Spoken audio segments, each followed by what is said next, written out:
Sports are filled with a lot of things. Emotion, fandom. I don't know why recently a lot of fights in the stands, which are really sad to see.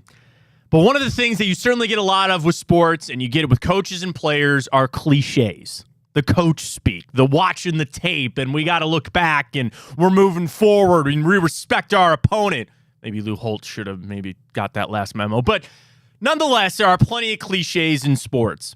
And when I think about this Cleveland Browns team, there's a cliche that keeps coming into my head. It keeps just, after watching this team through 3 games, there's a cliche. And it's maybe not the one you think, because you might be going to, it's a team sport. That's not the one I'm talking about. I'm talking about defense wins championships. It's a cliche. It's a long-standing one. Does it actually apply to today's NFL? Is that something the Browns can do with it? And dare I say, win a championship? We'll discuss all of it right here on a 2 for Tuesday. Welcome to the show, everybody. I am Matt Fontana. He is Ryan Tyler. This morning on our beautiful... Ryan, I love that intro. It is so good here on the Big Play Network. Well done. I did nothing but provide those stupid clips. Batman always gives good vibes in the morning, so I was happy to do it for you. Appreciate it. Happy to have everybody here this morning with us on Big Play. We're live on the social media platforms. We're on YouTube. We're streaming on the iHeart app. Search Big Play. Big 2 for Tuesday laid out. We got to continue to talk about this epic Browns defense and where they're going. We'll get into that coming up. As always, 2 questions, 2 answers, a fun one thrown in there. We'll get into a little NBA today, Ryan. The annual ESPN offseason survey coming out for MVP. One that I really loved. They did a straw poll of who will be the best player in 5 years in the NBA. Was Evan Mobley on that list, or to get any votes? We'll tell you about that coming up. We got the morning update. We'll dive into Time Hop. We got you locked and loaded, taking you up till 9 a.m. this morning right here on Big Play. So when you look at this Browns team, 2-1, I think for most people, with an opportunity to go 3-1, but let's say it goes bad on Sunday, you get to the bye at 2-2. Lord knows we've been in worse places before, and I think realistically, with a real chance to go 3-1, that's about the best case scenario. And the fact of that you could say you won 2 of those games in the division. It'd been nice to be 3-0 in the division, but that's okay. Had to look at it. You maybe should have done it, but that's okay. We sit here feeling a little better about Deshaun Watson and saying that there's some improvement there and there's something to grab onto, right? We're not ringing the alarm bells yet. There's something to grab onto there. Yes, the loss of Nick Chubb will continue to be felt, and you're finding your way through the offense.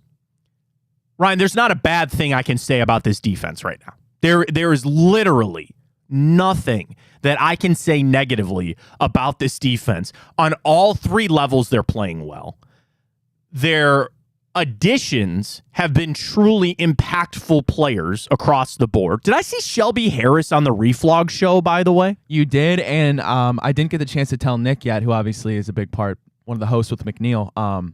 He was awesome. Shelby's a good dude. Like he's such cool a genuine dude, and he really seemed stoked to be in Cleveland. We got to get, speaking of the D-line and guys I love talking to, Dalvin Tomlinson is a great guy to talk to. He's really a cool dude. So maybe we'll effort that on this show here in one day. But so check that out. Go back to the Big Play YouTube channel, Reflog on their own social medias. They had Shelby Harris on the show last night.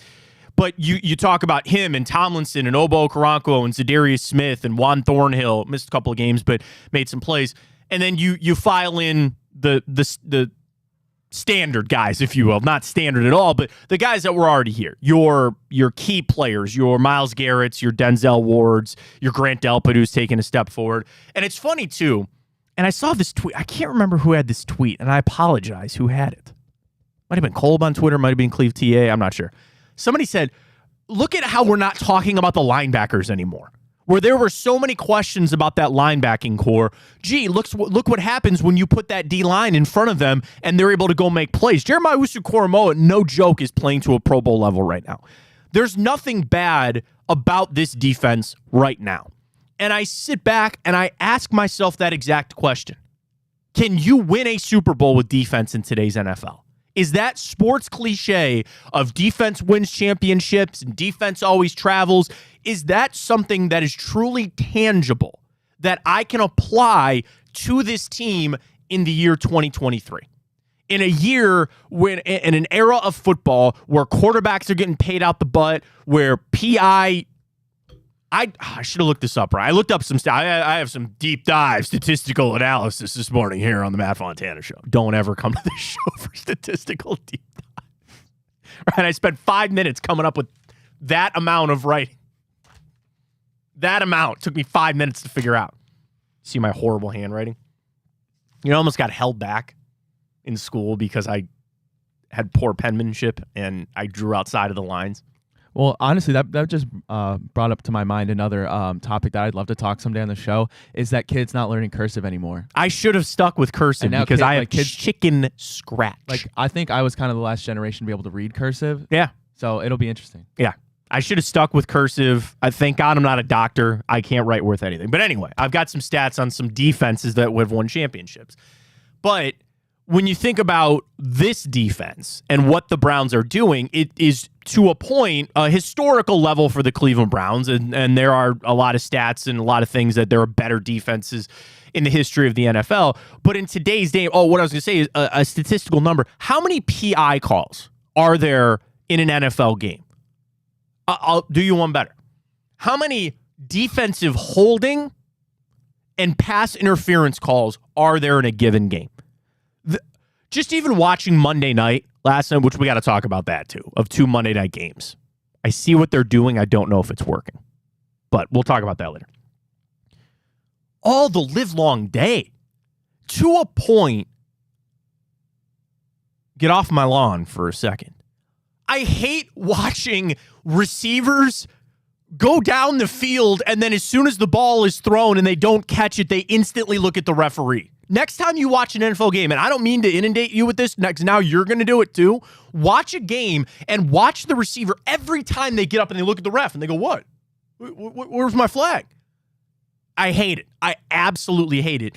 PI, it sucks. And I really think they should start reducing it. Let these guys play a little bit. But in the NFL, again, going back to our point about passing, they want points. They are paying quarterbacks, not running backs, because they like points. It's, I would say, a more fun game to watch, I think, even though defensive struggles can be fun. But they know points equal what? Money. Highlights, a more intriguing game, and sports betting. More points are fun. That's what the NFL views. So in a world where that is the base level, knowing that that is the game that Roger Goodell and the NFL are setting up, that they like points, can the Browns be a team to buck that trend? Can they be a team that says we are going to rely on defense to go win a championship? It's hard to do. And it's 3 games, but I'm telling you, Ryan, what I see, this will travel. This will continue. And I'm not saying that you're not going to have tough games. You had Lamar, who ran for 100 yards last week and lost the game still. That is another thing about Baltimore. They're like, when he has to run for 100 yards, their record is not good. Like, when he has to literally do everything, it's not good. Then you talk about him playing here at First Energy Stadium against the Cleveland Browns. Not a good record there. To give credit to Joe Woods for just a second, and this is something that we'll see with Jim Schwartz. Jim Schwartz is like entering statue conversation right now. Like, people want a statue of Jim Schwartz here. But make no mistake, one of the things that Joe Woods was able to do here was stop Lamar Jackson. For all of the other warts and all the other issues that Joe Woods had when he was with the Cleveland Browns, you know what that guy knew how to do? Stop Lamar Jackson. And to a point, Joe Burrow, too. It was maybe just the other games outside of the division that he couldn't get done. So it's a big test for Jim Schwartz. But what I see through this defense, I don't think this is falling off a cliff anytime soon. I don't think that come November and come December, when you're really going to need it to step up, that they're going to be a shell of themselves. The only thing, and it's the I word that I don't want to say, you're missing Greg Newsome, but so far they've been pretty healthy over there. I hate when I do that, Ryan. I hate when I do that. Sorry. My bad. But that's really one of the things that could derail things here. I don't think it's a scheme. I don't think it's the players themselves. They are playing a brand of defense that it works against a lot of teams. So the ultimate question is this something that you can actually turn into a championship? is this is something that will actually carry you into the playoffs. And I say the word championship. We're going to post this as our 2 for Tuesdays. We always do here on the show. 2 questions, 2 answers. Our first one will be, do you believe defense can win a championship in today's NFL? Yes or no? That's our first one. We're going to post that at Matt Fontana Show. If you're on Twitter, drop us a follow there. Approaching 200 there. Always the live stream of our show there, as well as in addition to our YouTube channel at Matt Fontana Show. So a championship is the grand scheme idea, right? Like, that's what we're all here to do. I understand that the Browns are in the conversation, and there's people that believe if you make the playoff, you are a Super Bowl contender. Like, when that word gets thrown around, it's, well, are you going to make the playoffs? If you make the playoffs, which odds tell you they are, go to the sports books, Tipico, use the code BIGPLAY150, sign up for your bonus bets. It's a good night last night. But I gotta tell you about a gaffe that I had, Ryan, last night, but I'll tell you about that in a second. You go to the odds, you go to FPI, you go to whatever you want. The Browns are favored to make the playoffs. So therefore, if you follow that rule, if you make the playoffs, you're a Super Bowl contender. The Browns are a Super Bowl contender. But how far can the defense actually take you? In a world that the NFL wants points and they want you to score touchdowns, they are not making it easy to play defense in 2023. Can they do that?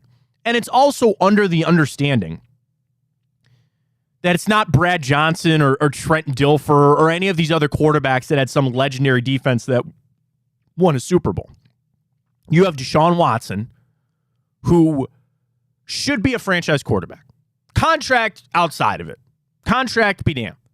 That guy has shown enough on an NFL field to believe that he is a franchise quarterback. And then, yes, what they paid him and what they gave up to bring him in here, he should be a franchise quarterback. So when you combo that of a defense that should be able to get there and a quarterback that is average to even above average, that sounds like a very big recipe for success. But it's this giant, it's like this balancing act, right?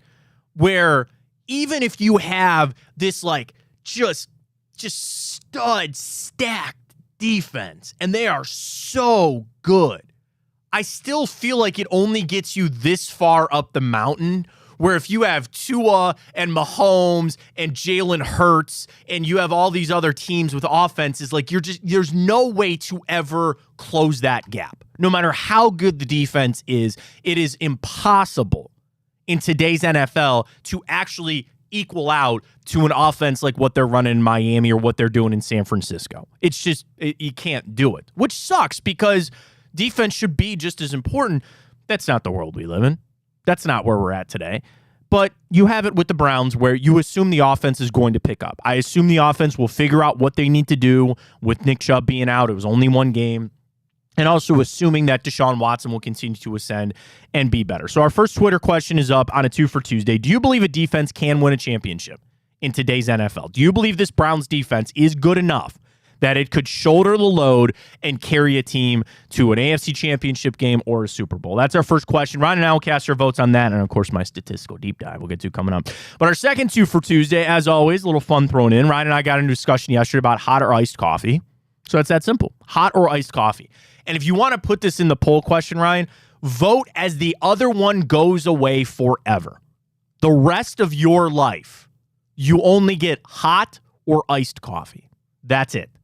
As I'm sitting here drinking my iced coffee. And I know it's an opinion question, but there is a right answer. I'm sorry to tell you. Ryan's going hot. He said he's only a hot coffee guy. And this is the balance. That's what it's made for, Matt. But an iced coffee is just so... Do you ever feel refreshed? Unnecessary. No. An iced coffee is more refreshing. Now, I will understand that on a bitter cold morning, you get up at 6 o'clock in December in Cleveland, it's going to be 30 degrees outside. And you want something to warm it up on the car ride to work or whatever. Hopefully you're getting up to go hunting or fishing or something like that. That'd be nice. But, you're waking up, there's nothing like a hot cup of coffee. That I understand. I get it. I'm not because you are staunch hot. You will not drink iced coffee, correct? You're just completely out on iced coffee. So I'll never spend money on it. I'll put it that way. Like if somebody bought me one and it was like, I'll drink it, but to me it's just no. Okay, so hot, at least hot and black. So at least you have had iced coffee for this discussion, yes. Right? It's not something where you're like, I've never tried it before. Correct. I love when people get into that argument. They go, "Oh, I hate this." I'm like, "Have you ever tried it?" And I go, "Well, no." I'm like, "Well, how do you know then?" So at least you have had both. So I go back and forth. I will drink hot and iced coffee. I tried to make iced coffee at home for a long time, and it just never came out good. I don't know why. I tried it where I would just brew like on Sundays, right? I would just brew a big pot of coffee. And then I would take it and pour it into this pitcher and put it in the refrigerator. And then I'd have it all week. Just not, like, I don't know, it just didn't work. And that is what's called iced coffee. And then there's what's called cold brew coffee. And cold brew is legit, it's never hot. They brew coffee and it's meant to be cold. So my wife got me a cold brew coffee maker. I think we actually got it for our wedding registry. I use it like twice. It's just never, it's one of those things, which is another fun discussion one day here on the show. What's the one food that when you make it home, it's never as good? Pizza. Can I give you another one? Sushi. We tried making sushi several times, or like my wife and I were still dating. That's a dangerous game. Well, I mean, you just go to the store, you get like the fake, imitation crab. I know, yeah, sushi with, raw, cooked stuff. Like we weren't trying to do anything super crazy, but she had like the sushi maker. You buy the sticky rice. Bro, we spent like an hour, and I go, this is crap. I would have just rather DoorDashed it from like sushi, pizza. We'll get into that conversation later. Coffee, I think, is one of those things. Or even just in general, there's something about coffee that always tastes better when you get it from somewhere else. Like there's a lot of great coffee shops around Cleveland, not just the big chains, but there's a lot of great ones. I'm blessed. I'm in Lakewood. I'm on the west side. A ton of great coffee spots. 5 Points is awesome. Rising Star is very good. Shout out to Scoot over there off West 117th. They only do, well, Ryan, you'd hate that place. They only do iced coffee. So, Matt, I agree with you that it tastes better, but my only riff with that is every time I go to a place and I get coffee, whether it's McDonald's, Dunkin' Donuts, McDonald's is good coffee. It takes an hour to cool down for me to freaking drink it. This is my mom's hack. Because she loves she's with you. She just loves a black McDonald's coffee. That was like her treat. Like growing up, she would just stop sometimes, just get a black coffee. But tell them to put like 2 ice cubes in it for you. Okay. She used to always do that. She goes, "Can I get a small black coffee, 2 ice cubes in it, please?" And they should be able to do it. But yeah, it's sometimes. Well, you could remedy that situation by getting an iced coffee, Ryan, because there's no such thing as too cold of an iced coffee. It doesn't hit the soul the same at all. They got good iced coffee at McDonald's. They do. So our 2 for Tuesday is up. Now, Ryan is very clear on where he's voting on our second one, hot or iced coffee. I am conflicted because I drink iced and hot coffee throughout the year. Because if I just go iced, there's going to be like more, again, you wake up on some mornings and it's freezing cold. I'm going to go iced. If I had to have one for moving forward, I'm going to go with what I drink more of. Okay. And it would be iced coffee. So vote on that. It's the wrong answer, but okay. I get it. I'll be interested to see how that comes out at Matt Fontana Show. You can follow us there. The stream of our broadcast is up there as well. And you can vote on our Twitter questions. I'll hit the retweet there at Matt Fontana 83. So back to the defensive side of things. Because I look at it I wanted to go back. So our first question is, do you believe a defense can win a championship in today's NFL? Yes or no?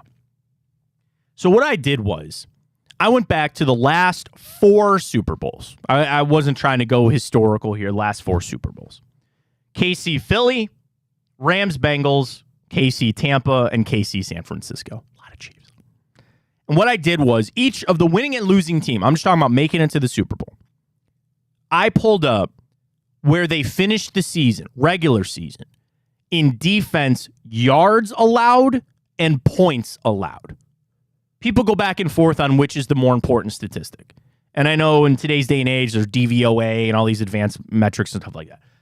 Me personally, I kind of look at points because that's how you keep score.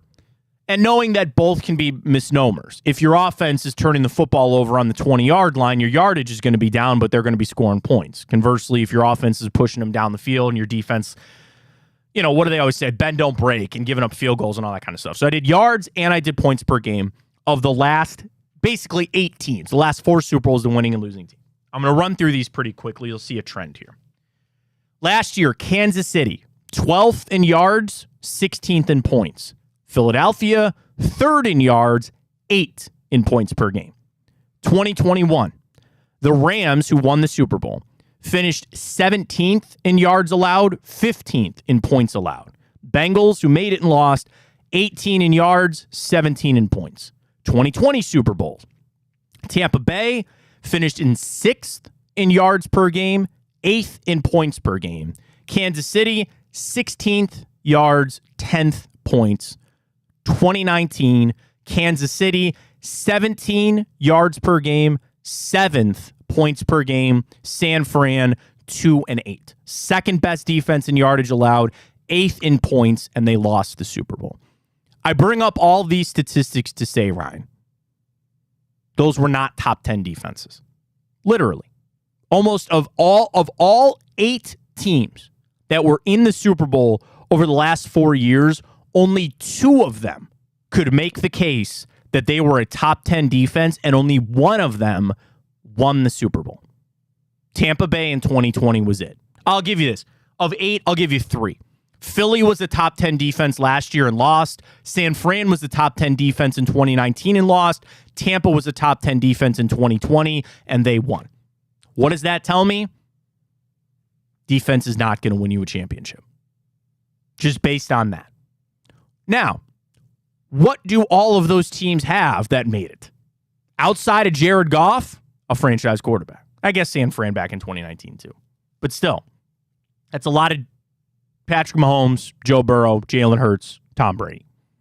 Who was the quarterback in 2019? Was that Garoppolo? It was Jimmy Garoppolo. It was Garoppolo because he was horrible in the Super Bowl. That he was. That again, okay. And you could use that for your argument if you say yes. Could you imagine Deshaun Watson just a little bit better than Jimmy Garoppolo? They probably win that Super Bowl. They do. But that was also a defense that I like the Browns defense, but that 49ers defense, when they had Bosa, they had DeForest Buckner was still there. They were pretty good. Jimmy Ward was still in that secondary. I mean, they had some really good players, and I'm not saying the Browns don't either, but that is my biggest wonder. And I think it's a question that we can legitimately ask ourselves is how far can this defense take the Browns? How far can it take them? Knowing that we assume the offense is going to pick it up eventually. We assume that this offense, with Deshaun Watson specifically, is going to find a way to improve just a little bit. But I think it's hard, Ryan. I really think it's hard in today's NFL. Yeah, so when I think of like just elite defenses, like name-giving defenses that have won a Super Bowl, at least in my lifetime, like the 4 that come to mind are, so the 2020 Buccaneers, right, completely shut down Patrick Mahomes, which was stunning to me. The 2015 Broncos with Von Miller basically handed Peyton Manning that championship in his last year. The Legion of Boom. That's a good one. 2010, and then like the mid-2000 Giants with Strahan, where, Tom Brady's kryptonite. So those were the main 4. And it is getting way harder in today's NFL because the teams I named outside the Buccaneers, those were pre-Patrick Mahomes, pre-Josh Allen, pre-Jalen Hurts quarterbacks. So it is a changing trend. But I'll still give the nod. I think a defense can win a championship. I mean, it's been 10. It's not been something that is like I would say, 10 years, right? Yeah. I mean, when the NFL, when the money really started coming, I guess Mahomes' effect to a point, but you've always needed a good quarterback. I guess, and is it me sitting here trying to guard against Deshaun Watson not playing well? Like, I have the confidence that he's going to be better. I do. But I know this defense is good. And I think that's kind of my other thing that I need to take a step back and realize the Browns' best chance for success and the way that they are a legitimate contender is Deshaun Watson playing better. That's it. As good as this defense is, we're not going anywhere if Deshaun Watson doesn't play well. That's just a fact. And if it's pressure or not, I don't care. That is how it is set up. So it's nice for right now. In the intermediate, when I need a little bit to understand what Deshaun Watson is doing, yes, I will take that this defense is playing to an elite level. I will take that for right now, but it's only going to get me to a point. It's only going to get me so far where eventually, yes, I'm going to need Deshaun Watson to play better. And also, it is a defense, again, I think you could go both ways. I need one guy to play better, Deshaun Watson. That defense is 11 guys. 12 when you talk about Jim Schwartz and all the subs that go in there. Offensively, it's not all on Deshaun Watson, another sports cliche. It's not all on Deshaun Watson, right? There's a lot of things that go into fitting an offense. But it keeps coming back to him. Another question that I have off of that is the defense playing so well, does that put pressure on Deshaun Watson or does it take pressure off of Deshaun Watson? And it sounds like a crazy question. Let me explain. Taking pressure off of him is easy. Hey, man, you could put up 17 points and know we're probably going to win this football game, right? At this point, you put up double digits. You take away the 2 touchdowns that you gave up on the offense against the Steelers. We're giving up 2 field goals. You put up 10 points, we're going to win a game. So there's pressure off of Deshaun Watson. He doesn't have to be perfect. You don't have to put up 30-odd-some points. That's the pressure coming off. You might be saying, well, how could the defense be putting pressure on Deshaun Watson? Exactly it. Bro, they don't need you to do very much. They don't need you to do a lot. So if you don't even get to that level, then it's all going to fall on you. There's always inherent pressure. There's always that with Watson, which has really been, it seems like an underlying theme to the start of the season and even the offseason is the pressure that Watson is under. I think the defense playing this well could actually put pressure on Watson because I just need him to play decent. I just need you to get to a level. And that then creates the, if I can't even do that, then where are we? And I'm not trying to sit here and say that Deshaun Watson has not gotten better or that Sunday was a fine game. Sunday was a fine game. It was not perfect. You got to win. Completion percentage was really high, and you made some plays. Perfect. Great. Let's build on that this Sunday against Baltimore. You do what you did on offense against Baltimore, you're winning that football game. With how good the defense is, that's all you got to do. But there's inherent pressure with that. It's almost easier, in a way, to go to your quarterback and say, bro, yeah, we got to put up 42 points every game. This defense isn't it. Because now you just know, hey, man, I got to go out there, I got to sling it, and we got to do what we got to do. But you don't have to do that. You just need him to somehow meet you in the middle. And then if he doesn't, which again, I'm saying positive about it. There's no reason to be negative about it right now. But if he doesn't, then you start really questioning things. He can't put up 42 points a game. That's understandable. You get that. All I'm asking for is 2 touchdowns a game. Right now. And if you can't do that, then we're going to have problems. But he did that Sunday. And that's the world that we live in today, that he did that on Sunday. So we're going to ride with that. We'll ride with our 2 for Tuesdays. They're up at Matt Fontana Show. You can follow us there. Our live stream of the show is right there. You can also catch us on YouTube as well. And across the iHeart app. What you got to do, download the iHeart app. Just search Big Play. And we are streaming there each and every morning from 9 to 11. All right, coming up, I want to revisit our Twitter questions. Do you prefer hot or iced coffee? And do you believe a defense can carry a team to a championship in today's NFL? So we'll get to that coming up. Also, biggest takeaways from the Browns-Titans game. We have that. Our weekly, it was the biggest risers, fallers, and takeaways from the Browns-Titans game. So we'll dive into that. We got a little NBA coming up as well. The annual off-season survey where they sat down with, I'm trying to see if I can see what they, okay, so here's what it is. ESPN polled 15 scouts, coaches, and executives from across the NBA. Who's the best player in the NBA right now? Who will be the best player in 5 years? Who will be the MVP coming up this season? And who will be the best rookie not named Victor Wembanyama in 5 years? The Cavs? In a couple of these. I'll tell you where they're at. We'll get to a little bit of NBA coming up. We'll still turn our attention to some football, and we'll do that when we return. Listen, Fontana Show, Big Play. Check us out. YouTube. We're on Facebook. We're on the Twitter at Matt Fontana Show. And, of course, get the replays, Apple Podcasts, as well as Spotify. And, of course, Big Play, iHeart, streaming there, and replays of our show later in the day. We'll get the biggest takeaways from the Browns, biggest riser, biggest faller out of the Browns-Titans game. That comes your way next.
Back here on the Matt Fontana Show, Big Play, iHeart app, streaming on our YouTube channel, of course, up on social media at Matt Fontana Show. Let's get an update on our Twitter questions before we dive into the biggest riser, the biggest faller, and the biggest question that came out of the Browns-Titans game. We'll get to that next, but 2 for Tuesday. First up, do you believe a defense can win a championship in today's NFL? We're talking about it because the Browns defense seems to be a championship-level defense at the moment. We assume Deshaun Watson will get things going, turn things around the offense, but the question is, can you do it that way? We ran through it earlier. Of the last 4 Super Bowls, the last 8 teams to make it to the Super Bowl, 3 of them were top 10 units, and only 1 of them actually won the Super Bowl. So statistics would tell you having an offense is better than having a defense in today's NFL. That being said, do you feel that way? 62% of the vote says yes. They feel like a defense can win a championship. 38% says no. I hate to say it, Ryan, because I want to believe in it with how the Browns are doing it. You're not doing that. You're not. And yeah, you could tell me, okay, you know what Tampa had when they won that? Tom Brady. Do you know what Philly had last year with that top 10 defense? They still had Jalen Hurts. You have to have offense. You do. And I just, in today's game too, it's not even just that the NFL is schemed up and the referees and the penalties and all that. It's weighed towards the offense. Bro, playing offense is just easier. You know the play calls. And to see the innovation of some of the top minds of the Andy Reids and the Kyle Shanahans and even the Sean McVays and the Mike McDaniel to a point. Look at that. Let's just stop right there for a sec. What are almost all of the head coaches in the NFL? Offensive guys. Yeah, I'll give you Robert Saleh. And I'm talking about even new guys. Take Tomlin and Harbaugh out of it. Okay, they've been in there for a long time.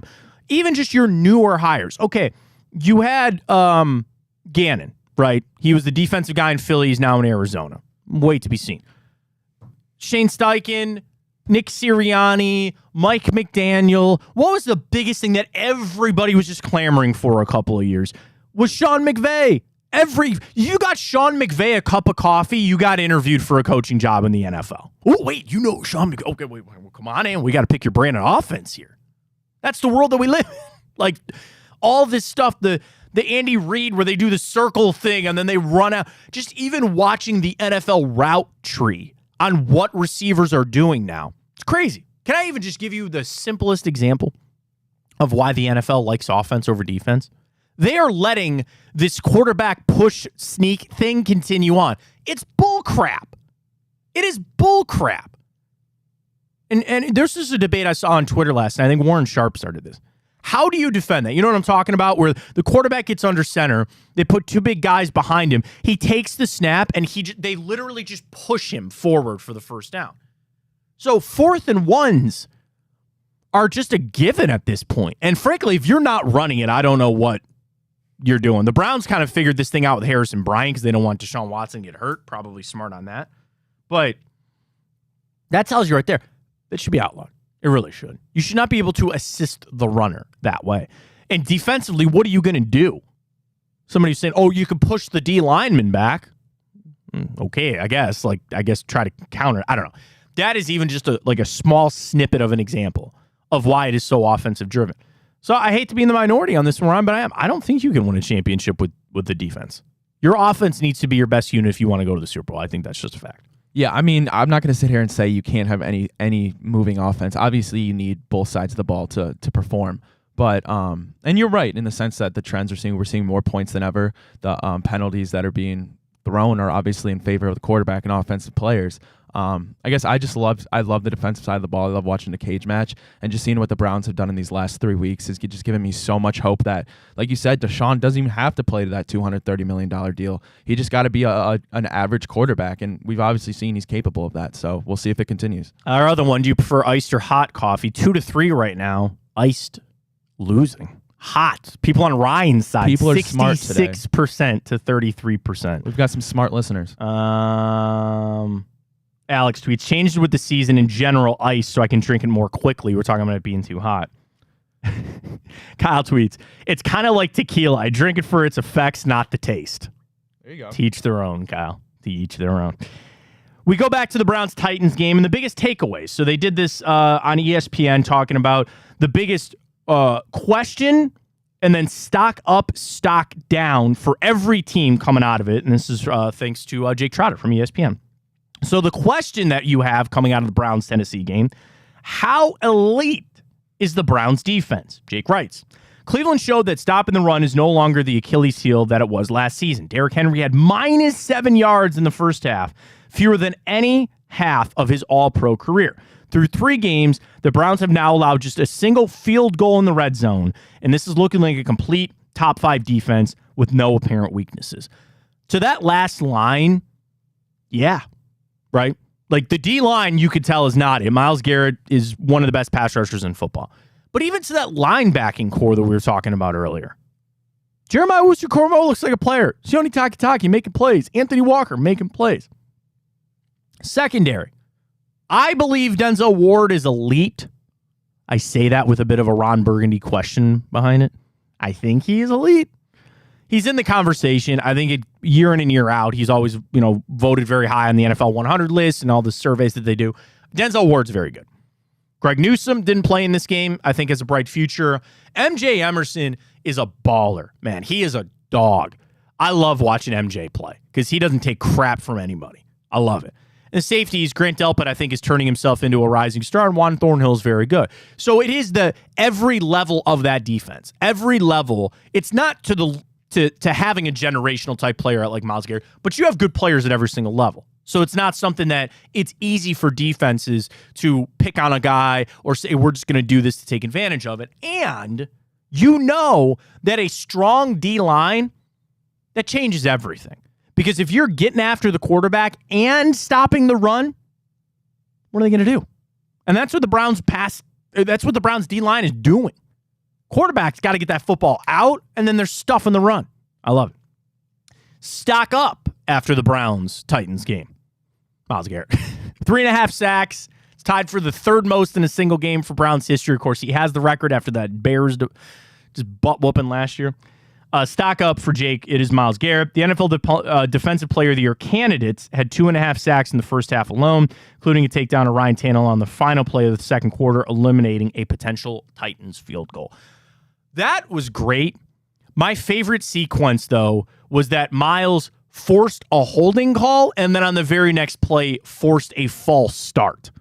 So that's 15 yards that you just equate to Myles Garrett on being Myles Garrett. And then the clip everybody loves where he goes to one side, the tight ends follow him, and he goes back to the other side, the tight ends follow him, and they still can't block him. It's fun. Stock down after the Titans game. Ryan, I don't know if you saw the article. If you had to guess, and it's not just a player. I'll give you a hint. It's a thing with the Cleveland Browns. Stock down after the Titans game. Okay, so I was gonna say Jed Wills, but so it's that's low hanging fruit. So it's a thing, not a player. That those are stock. It is a thing, and it's not necessarily offensive line related. It is a little bit. Okay. I don't know. I don't want to guess wrong. I was gonna just say the offensive line. Run game. Okay. Run game. But again, you lose Nick Chubb. It's the first game back. Jerome Ford and Kareem Hunt were fine on the ground. Didn't ever make those electric plays. Yeah, it kind of comes back to Jed.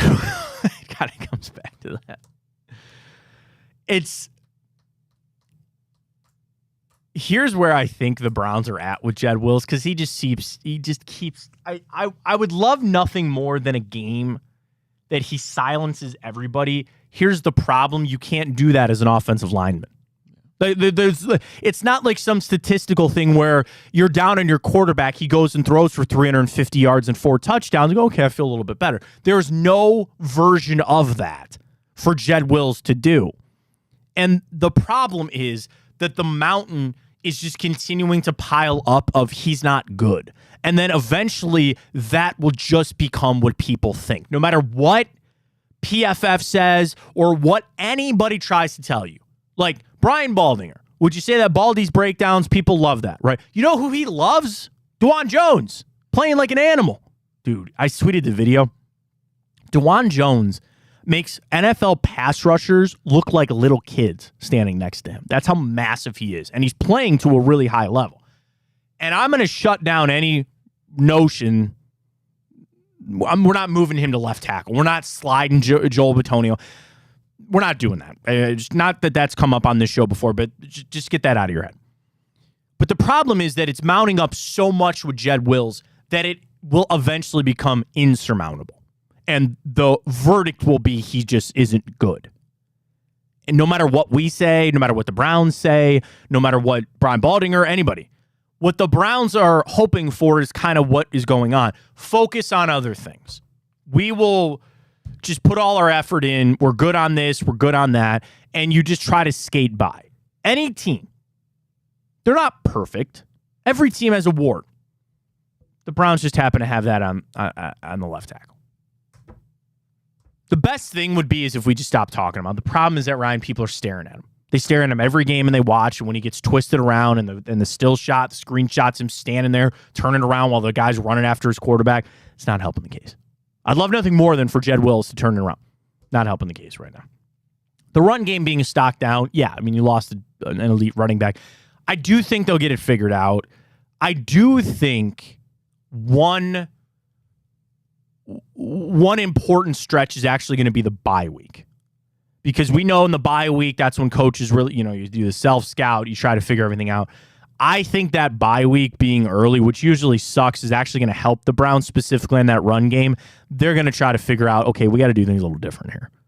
And you're going to run it with Jerome Ford, you're going to run it with Kareem Hunt, and we'll find a way to just piecemeal it for right now. But you still have one more game to go. How about another positive note since we're on this Jed Wills track? But from our boy Jack Duffin actually tweeted this. Shout out to Jack. Amazing stat per PFF.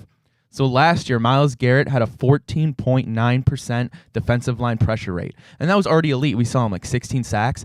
Through 3 games this year, 22.2%. Just goes to show you how much better this defensive line is, and Myles Garrett finally has pieces around him that just make him even that much better. Well, and this is another thing, too, not to throw it on you, or maybe we'll throw it on Jack when we get him on the next time, but what is his double team rate? I would imagine that is down because Myles Garrett was being Myles Garrett, being one of the most double-teamed players in the NFL.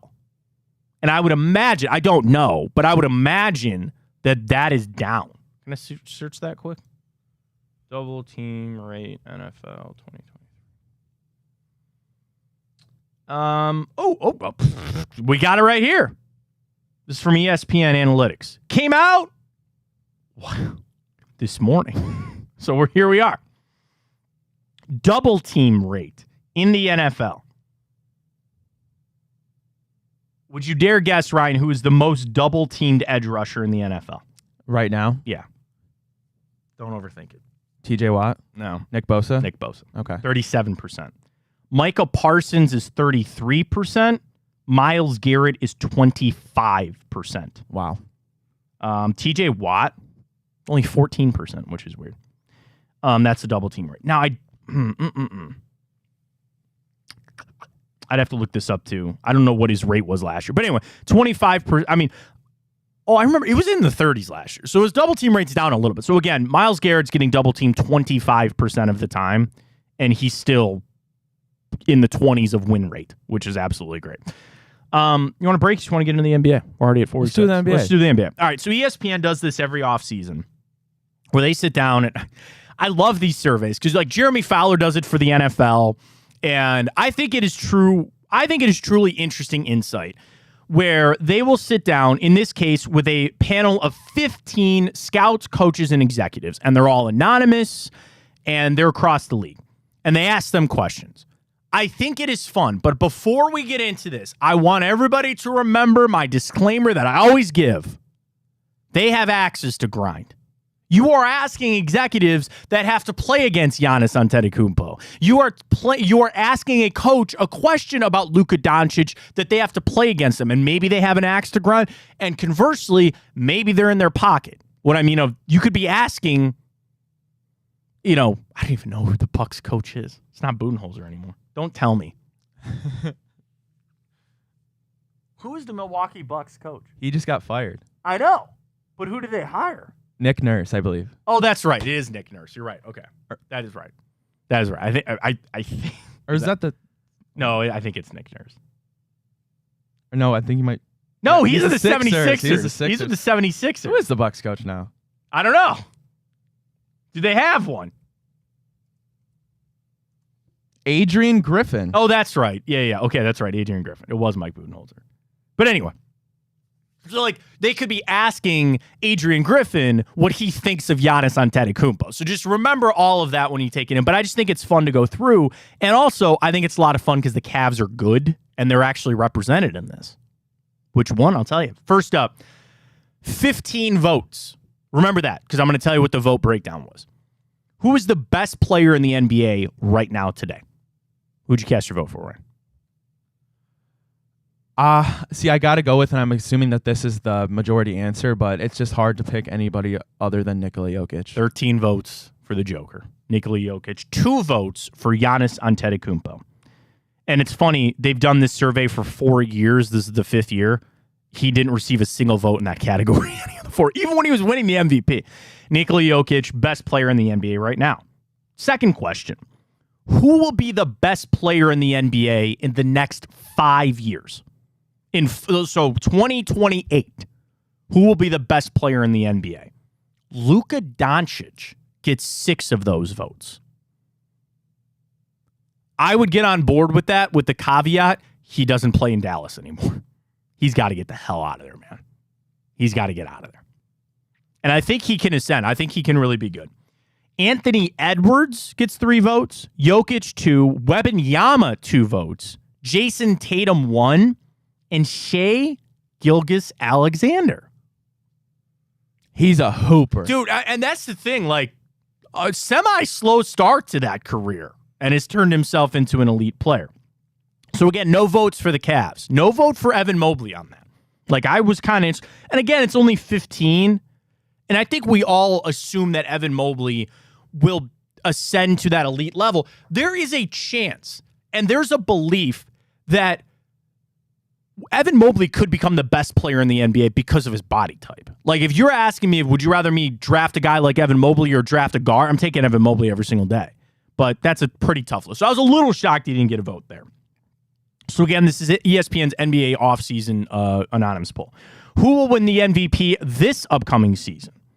9 votes for Jokic, 2 for Giannis Antetokounmpo, 2 for Jason Tatum, 1 for Devin Booker, and 1 for Donovan Mitchell.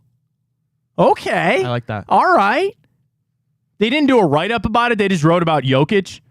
You know, I think he should have won it last year over Embiid, but that's just me. So he has a chance to go 3 out of 4. And he just missed being the first player in 4 decades to win 3 straight MVPs. But I think he might get back there too. Somebody, a team, a coach, executive, somebody thinks Donovan Mitchell has a chance to win an MVP this year. The Cavs would probably have to be a 3 or 2 seed. I mean, 1 seed would be great. But you'd have to ascend to a 2 or 3 and also be healthy, the whole time. And I just don't know if he's going to get all the stats, but hey, man, I like it very much. Who will win Rookie of the Year, but it can't be Victor Wembanyama? Oh, I'm sorry. Who's going to be the best rookie in 5 years, not named Victor Wembanyama? Scoot Henderson got 11 of those votes. I imagine that the Twins are on there. Yeah, they were actually 2 and 3. Amen and Asir Thompson got 3 and 2. Or 3 and 1, excuse me, respectively. What level will Victor Wembanyama be at in 5 years? 10 votes of All-Star, 3 votes for MVP, and 2 votes for All-NBA. Wait a minute. Of the level of All-Star, MVP, and All-NBA, I would assume MVP is the highest, then All-NBA, then All-Star. So 10 votes think he's actually on the 3rd tier of that in 5 years. A lot of hype. I feel bad for the kid to a point. Like, that's a lot of hype, but we'll have to see. Where will Damian Lillard be at the start of this season? 9 votes for Portland, 6 votes for Miami. Okay. He wants to go to Miami. I think the Trailblazers are waiting for the best deal. They actually hope that Toronto probably gets in so they have something they could hold over on Miami. The start of the season, yes. I think we're a couple weeks away, right? Start of the season, I think he'll be in Portland. He's going to be traded pretty quick, though. I think he's going to go to Miami. Where will James Harden be at the start of the season? 13 votes, Philadelphia. 2 votes for the Clippers to get that done. He'll be there at the start of the season. I don't think he's playing, but I think he'll be there at the start of the season. That's pretty much it. They did the best offseason, worst offseason for all the teams. Cavs weren't involved in that. Biggest surprising move was the Marcus Smart Porzingis trade that got 7 votes. The most impactful change to the CBA, everybody says that second apron that changed like the luxury tax and stuff. We won't get into that. But I think the biggest thing to take away, here, final one. Champions, East, West, and eventual champions. Who won the East, who won the West, and who won the title? 9 votes for the Celtics to win the East, 6 for the Bucks. Out West, 10 votes for the Nuggets, 3 for the Suns, 2 for the Warriors. Can I ask how the Warriors are still hanging on to this thing? I've been fading them since they won the championship. I'll do it again this year. Who will win the NBA championship this year? 6 votes for the Celtics, 5 votes for the Nuggets, 2 votes for the Bucks, 2 votes for the Suns. I would dare say these are insiders there, Ryan, right? You know what I'm doing. Where's the love for Braun? I think that I'm kind of with you. You know what I'm doing right now. Going on that Tipico. Dude, I already got game lines on here coming up for preseason. Futures. What I really want to do, team props. No, most regular season wins, number 1 seed. God, I love Tipico. Use the code BIGPLAY150 to get signed. This would be a nice little futures bet. Use the code BIGPLAY150 on Tipico, and you get signed up. Deposit 50. Use the code BIGPLAY150. You get 150 in bet credits plus a $30 dog pound bet. Take one of these bet credits and do what I'm doing here. What I want to find, Ryan, is my exact NBA finals matchup. You know what I mean? And I'm going to go with the Celtics. I can only go winner. Nuggets plus 440, Celtics plus 460. Regardless, throw one of those $30 credits that you get for free on Tipico with BigPlay150 as your code. Throw that on them. Celtics are a heavy favorite to be the number 1 seed in the East. Nuggets a heavy favorite to be number 1 seed in the West. They got to have that on Tipico. They got to have it. Playoffs. Cavs to make the playoffs. Yes is minus 1,200. I love seeing that. It's a lot of fun. Great. They'll be making the playoffs. That's free money right there. Yeah, man. I gotta find this. I'm gonna do it in break because I want to be able to place a bet on my exact finals matchup, and that might start during the season. They might not have it right now, or at the very worst. Yeah. What if I just took one of each? Denver and Boston win the East and the West. Do it. Just put my money down on that. All right, good stuff. Tipico BigPlay150. Use that code. Get signed up. Get your free bets. All right, we got the morning update when we return. All the latest stories. I'm sure Ryan's sick of Taylor Swift. Did she make her way into the morning update? We'll find out. We'll get to all the stories you got to know. We'll jump into that next. Hour 2 upon us. Matt Fontana Show right here on Big Play. Streaming live. We're on the iHeart app. Check us out there. We're live on our YouTube page and, of course, on our social media page at Matt Fontana Show, where you can also vote on our 2 for Tuesdays. We'll get into all that when we got the morning update coming your way next.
10 o'clock upon us right here on the Matt Fontana Show, back on Big Plays. We always do. We got a lot of stories we got to catch up. Did you put Taylor Swift in here, Ryan? Ryan's anti-Swifty. Anti-Swifty. We talked about her enough yesterday. We got better things to talk about. It's a growing force, Ryan. You can't hold off on the Taylor Swift.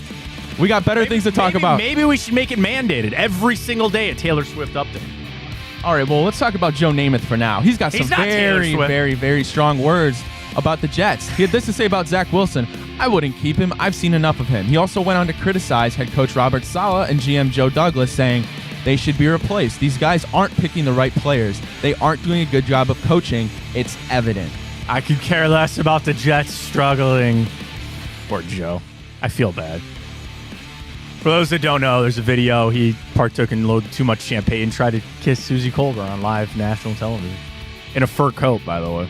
Broadway Joe, man. What a guy.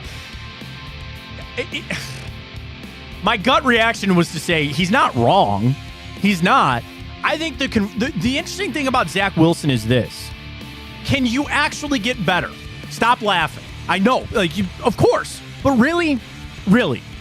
Is Carson Wentz saving your season? I doubt it very much. Matt Ryan has now come out and said, actually, I'm good. Matt Ryan's agent reached out. He's already in the CBS booth. Bro, stay in the CBS booth. Trust me. You don't need to go back to that. So, it's like here's where and I think the Jets are handling it the right way. You had a massive shock. You need to let things calm down and let cooler heads prevail. You might have to ride it out with Zach Wilson, which sucks, but what else are you going to do? You're not trading for anybody. Now Jameis Winston's off the list because they're going to need him to start in New Orleans now for a little bit while Derek Carr's out with a shoulder injury. There are no good options. You got to take your medicine here. You got to deal with Zach Wilson. I don't know. Try to fix the offense. At least Nathaniel Hackett is there. I think he's a good offensive coach. Dude, throw it to Garrett Wilson. You want your offensive game plan? Throw it to Garrett Wilson. You're stuck with him. I'm sorry. I get a little conflicted sometimes when former players come out because Joe, I know that this you're a legendary Jet. Are you really helping the situation? You don't think Joe Douglas is sitting there saying, "Man, Zach Wilson sucks." He knows that. I know that. Everybody knows that. Does it really help? No. But he got some clicks on it. Thank God we're not the Jets. We'll just put it that way. Speaking of Damian Lillard, the Toronto Raptors enter this week as the front runners to trade for Damian Lillard.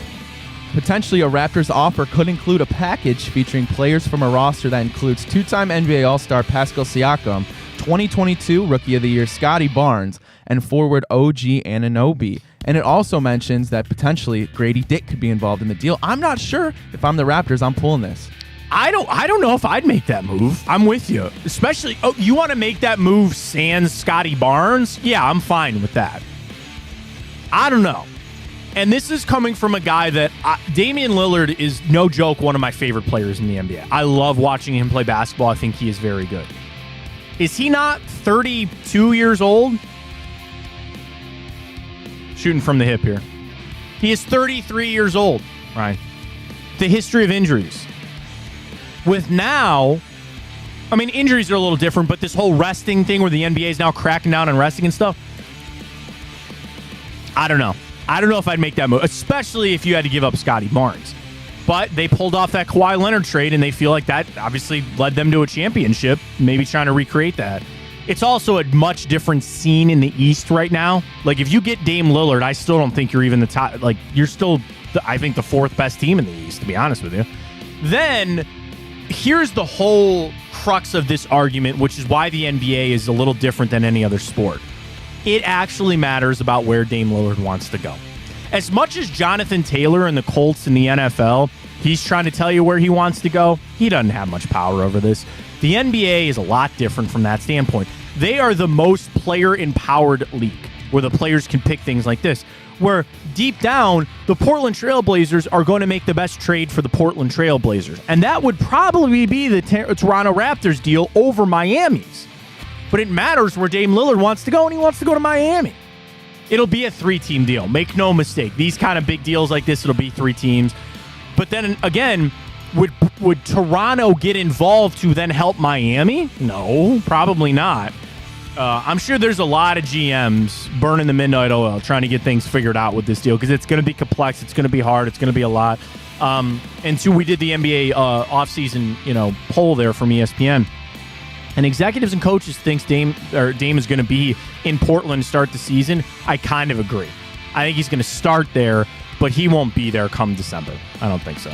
Well, some positive news out of Southern California. USC basketball coach Andy Enfield said that Bronny James is doing very well after a scary cardiac arrest incident he suffered in July. They said he is not at practice. However, he's going to classes and doing extremely well. We're super excited for him. Yeah, and that's you talk about beyond basketball. This is a young person that has a full life to live. Like, that's the scariest thing. And this is one that in today's reporting and everybody wants to know exactly. That's Bronny's business between his parents and his doctors. Because I don't think we ever officially got word of what caused it. Right? I don't need to know that. In today's day and age where he is a star and it's LeBron James' family and everybody wants to know, like, I just hope that he's healthy, basketball aside. So it sounds like positive steps moving forward, and certainly continuing to wish him the best. Alrighty, suspended coach Mel Tucker, his attorneys came out with the response to the school in their latest back and forth. They said Tucker did not engage in unprofessional or unethical behavior or moral turpitude by any stretch of the imagination. They are fighting. For those that don't know, Mel Tucker at Michigan State, he got fired for having a relationship with, I believe, a sexual harassment counselor, like somebody to come into the team to discuss with the team about sexual harassment and sexual violence. And then Mel Tucker started sounded like consensual relationship with this woman. You didn't think that might have been a bad idea, Mel? Like, none of that? Whatever. So now they're in this legal hoopla, which is why lawyers get paid a lot of money. Like, all of these contracts are thicker than this notebook. They are pages and pages and pages of this and that and this, all of that. But it is still all coming down to human interpretation. He's got a moral clause in his contract, like every coach in almost every profession has, right? Really, any job. Most have some sort of moral clause. And it says don't do this and don't do that. And if you do, what they're fighting for is Michigan State wants to say that they fired him with cause so they don't have to pay him. Because all these coaches have these buyouts, like Jimbo Fisher at 128 odd some million freaking dollars or whatever it was. Where if they just get fired for sucking at their job, they get a load of cash on the way out the door. All these schools will come up with every single reason that they can to not pay that. It's all going to be illegal mumbo jumbo. Hey, man, maybe you shouldn't be having relationships with people that you bring in to speak to your team about sexual violence. Probably a good idea to not do that. Alrighty, we saw last night Monday Night Football. Bengals get their first win of the season, and it was a close call for Joe Burrow whether he was playing or not. However, we did see him get the nod and the win. He said, there's risk to go out there and potentially re-injure it, meaning his calf, he said, but there's also the risk to not go out there and be 0-3. I wanted to be out there for my guys, and I was confident that I would be able to do what I needed to get the win. They're exactly what he said. The risk of going 0-3 and basically flushing the season down the tubes was the reason that he went out there and played. But I watched a lot of that game. He looked like crap. The offense looked like crap. And it's not even so much to a point of his calf. It seemed like Ryan was almost more in his head. Or that Zach Taylor was in his head. Like, hey, man, we got to protect this calf or this. And then they go out and they throw it 50 times. Doesn't make a lot of sense to me. I mean, he got rolled up a couple of times in that game, too. He didn't look great. This now, I think they're obviously through the worst of it, where they had to play the Browns and the Ravens in the start. Okay, you got to win against the Rams, who looked very lackluster, and I got to tell you about my parlay gaffe in here in a second. Now they play the Titans and the Cardinals. Both of those games are on the road coming up in their next 2 weeks. Judging from what I saw from the Titans and knowing that Cincinnati's defense is not to the level of the Browns' defense, you maybe feel like you could get a win with Jake Browning or sign somebody else. You certainly feel like you should be able to beat the Cardinals, but of course they just upset the Cowboys and that big thing there. There's no rest coming for Joe Burrow, and he looked that bad in week 3. It's not getting better. Any NFL player will tell you. They are the healthiest when they walk in for day 1 at training camp, and from there, it is all downhill. It doesn't have to be some catastrophic injury. In week 1, you could take a face mask to the elbow, and you deal with that for the next 17 weeks. Joe Burrow's calf got it in, week 2 of training camp? It's not going away. It's not going anywhere. He could try to tell you it's going to get a little better, and maybe it will. I don't know. He didn't look good. We cashed that, though. I'm going to give us both the Bengals. We debated it yesterday. I'm going to both give us the Bengals. Woo! Pretty good week here, Brian, for us on that side of things. We'll get to that on Friday when we do our picks going into the weekend. I felt like the Bengals were always going to win that game. They got a push on the 3 points, so we'll take that for what it is. But they got the win. Did I tell you about my parlay gaff here a little bit? Yeah, please do. So, I'll give the promo because I think he's great. There's a guy out there named Cody Brown. Cody Brown bets, and he's just blown up. He's gained like 100,000 Twitter followers over the last couple weeks. So I'm a little interested to see what he's got. And he loves doing best bets and like 2 and 3 leg parlays for each and every game. So he had one for last night that statistically and analytically he really felt like was going to hit. 2-leg parlay, Eagles money line, and Puka Nacua to get over 50 yards, alternate over 50 yards. I go, okay, all right, I'm in for that. So I head over to Tipico and I line them. I got Puka and Tutu Atwell confused because they both have kind of weird names. I took the Eagles and Tutu Atwell over 50 yards receiving. Go pull up the box score, Ryan. I'm doing it right now. Let's go take a look.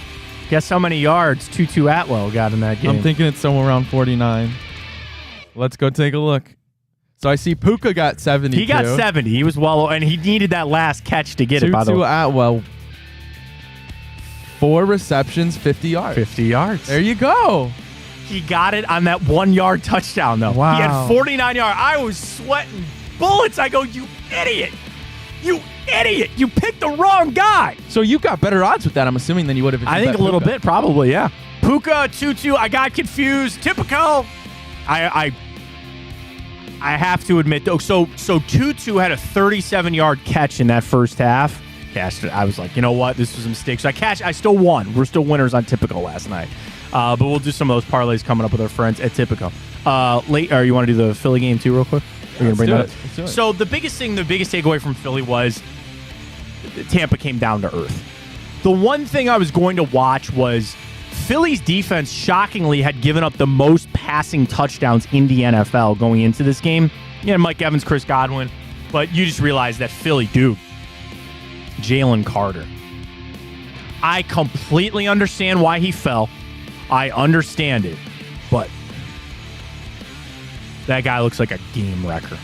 Absolute game wrecker on a defense that already has some guys on it. All I want is a Philly San Francisco 49ers AFC Championship game. Don't really care about anybody else. I don't think Dallas is all that. Nothing. And again, I can root for that because in the AFC it's different. Like, those are NFC teams. Philly and San Fran are the 2 best teams in the NFC, and we would be robbed if we didn't get to see those guys in the NFC Championship game. But I paused for a second, Ryan. Do they not play in the regular season? They have to. They both won their division, didn't they? I have no idea. Yep. December 3rd. December 3rd in Philly. 49ers Eagles. I think that'll be a highly viewed game. I think that'll be a pretty highly viewed game. What do you think? Yeah, let's hope for it's not a blizzard down there up there in Philly, but it'll definitely be definitely one of the highest watched games of the year. All good. That is the morning update right here on the Matt Fontana Show on Big Play. Let's catch a quick break. We come back. I want to dive back into the Browns. Our Twitter questions are up at Matt Fontana Show. Do you believe in today's NFL that a defense truly can win a championship? Yes or no? And then hot or iced coffee. A couple other things I want to dive into with the Browns. We'll do that coming up. Don't forget Time Up coming your way at 10:30. Stay with us. Big Play, Fontana, YouTube, Twitter. We're up on Facebook as well. Get the podcast after the show, Spotify and Apple Podcasts. And you can always just go back and rewatch the show on Facebook and, of course, on YouTube and Twitter. We'll get to all that. More Browns when we return.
Let's dive into the NFL power rankings now that week 3 in the books. Some shocking upsets. Where do the Browns kind of shake out? I always subscribe to the fact, Ryan, that if you win, you should go up, right? Like if it's ugly, I don't care. It's not always the case, though, because sometimes if you like struggle against a team who really sucks, like, oh, the power rankings are... I understand that some people don't really like the power rankings, but I think it's interesting. Their panel at ESPN is 80 people. 80 people of all 32 NFL Nation reporters, all their analysts, their TV editors, TV personalities, their editors, right? 80 people kind of come to it. And then this week, on their question of the power rankings, they asked all 32 NFL Nation reporters the biggest issue on every offense. Did your mind go to Jed Wills? It did. Maybe I'll tell you where he is in a second. We start at the top, though. It is the San Francisco 49ers. They stay there for one after last week. Thursday Night Football, they're 3-0. Of course, they should be there. Miami jumps up from 4-2. I guess when you put up 70 points, you probably deserve to make that jump. Philly stays at 3. Kansas City jumps up from 5-4. I'm kind of shocked they were down at 5, but, you know, they do have a loss on their record. Okay, from there. The Bills jump from 7 up to 5. The Cowboys are the team that falls. They were 2 last week. They fall all the way to 6. You deserve that when you lose to arguably the worst team in football. Like, trap or not, Ryan, you lose that game, you should fall down as far as they do. Baltimore falling down to 7. Detroit stays at 8. And one of the biggest movers in the week, Ryan, up 8 spots from 16 to 9. I can't do math, that's 7 spots. 16 to 9. Your Cleveland Browns.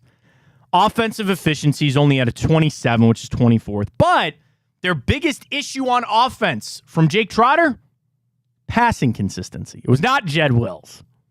Although He plays a part in it. maybe Jed Wills has something to do with it. Jake writes, Browns are coming off a dominating win over the Titans, and Deshaun Watson delivered his best performance, completing 82% of his passes, second best mark of his career. But before that, Watson ranked last in the NFL in off-target rate. That was a number that we had brought up on this show.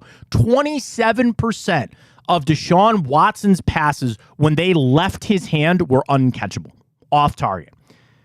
Did Watson turn a corner and rediscover his accuracy, or did Cleveland just manhandle a porous Tennessee defense? Jake writes, the next two games should give you an answer on that because you're facing the Ravens and the 49ers.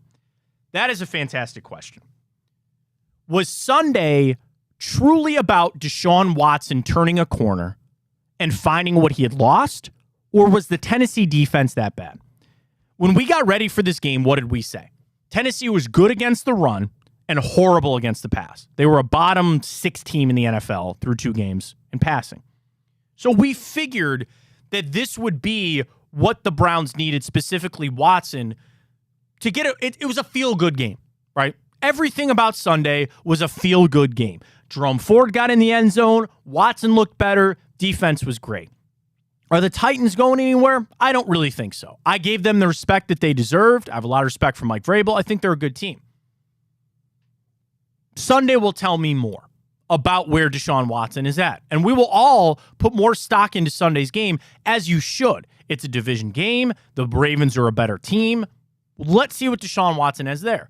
And it's not ever as simple as one game will fix it all. It's not like after that game on Sunday, Kevin Stefanski walked in and handed Deshaun Watson a certificate and said, hey, man, you're back. Congratulations. Everything is fixed. Good job. Great. I'd love that if that was the case. That's not what happened on Sunday. What I do hope is what happened, that Watson got a little bit of that flow and swag back. Myles Garrett mentioned this about the defense, and what he thinks one of the biggest things about this Browns defense has changed is they have a bunch of guys with swag, and Jim Schwartz is jumping into that, and he's embracing that. That's what you need out of your quarterback. Of all the things, accuracy, making plays with your legs, if you don't have confidence as a quarterback, you're done. There's some tight window throws that you got to make. There are some balls that are going to get intercepted. It happens. But you've got to play with an edge. You have got to play with a confidence that you are going to complete these passes and go win that football game. If beating up on the Titans gave a little bit of confidence back to Deshaun Watson, then good. That is the first step. But make no mistake, it could all come unravel come Sunday. And it could all turn around. And I love Jake's question. Did he actually rediscover it, or was it just he felt good beating up on Tennessee? Because, he took that field Sunday, Ryan. No, we should win this football game.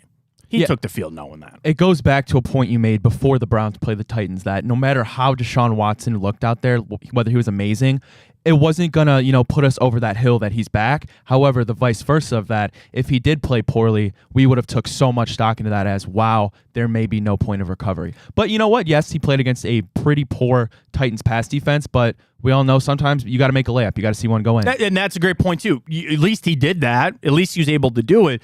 And it can be that get-right game. It can be the game that kind of gets you back. And I'm sure there are things when he got done and sat down with Kevin Stefanski and went back over the film, there are things that they can continue to build on and say, here's some things that we did. I think the short passes, the getting Elijah Moore involved just a little bit more, that is something that you can start to build on.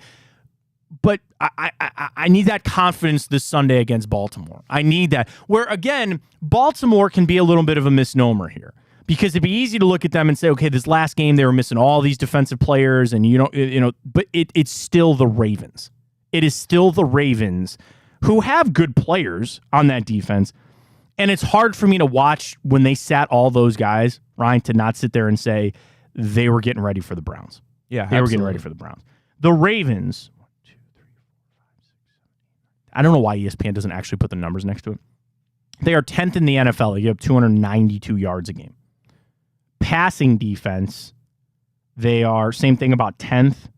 Rushing defense, They're actually a little bit better, 92. So they're about 7th in the NFL.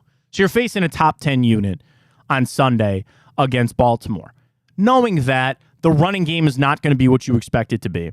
But then you turn it back to Deshaun Watson and ask that question. Did he get it fixed? At least something. Did he fix something? Let me ask you this question, Ryan, rhetorically.